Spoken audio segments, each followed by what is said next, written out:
Children, welcome to ఎంటీపీఎస్ కే కొత్త వలస.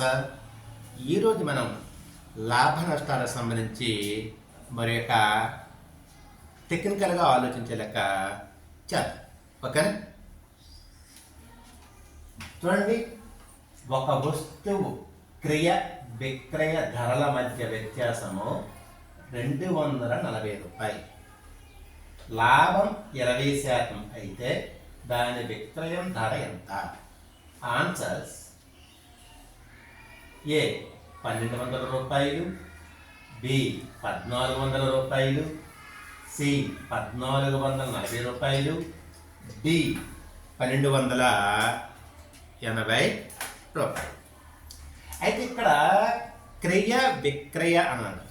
క్రయం అంటే కొన్న వెల, విక్రయం అంటే అమ్మిన వెల. క్రియ విక్రయ.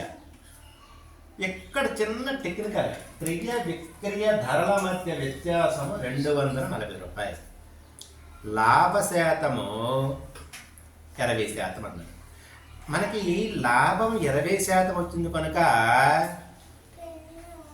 అది ఆ 240 రూపాయలు అనేది అమ్మిన వెల మైనస్ కొన్న వెల.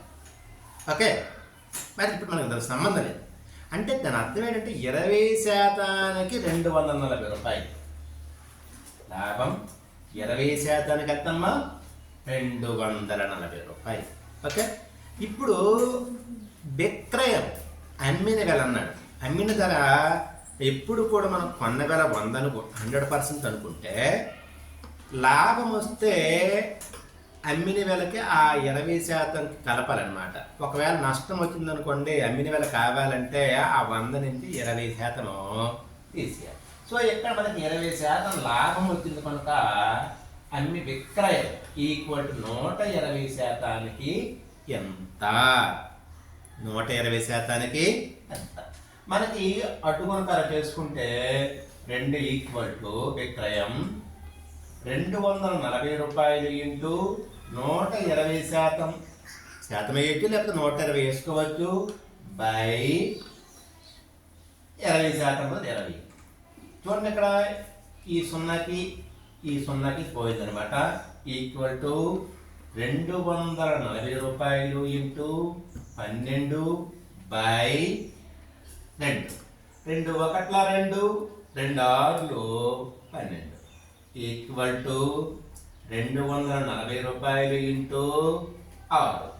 గీత తీసుకొని 6 0 0, 6 4 24, 4 ఇక్కడ, 2 ఇక్కడ, 6 2 12, 12 2 14, 14 అంటే 1440 రూపాయలు అనమాట.